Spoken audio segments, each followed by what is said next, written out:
Welcome to MiConvert.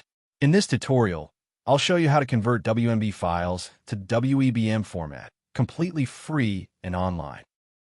Open your browser and search for WMV to WEBM MiConvert.com.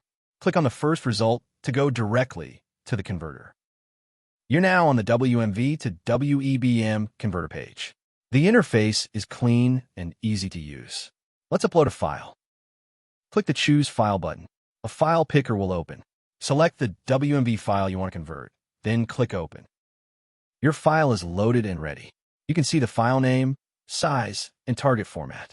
Click Convert now to start the conversion. The conversion is in progress. You can see the progress bar moving. This usually takes just a few seconds. Done. Your file has been converted successfully. Click Download to save the WEBM file to your computer. That's it.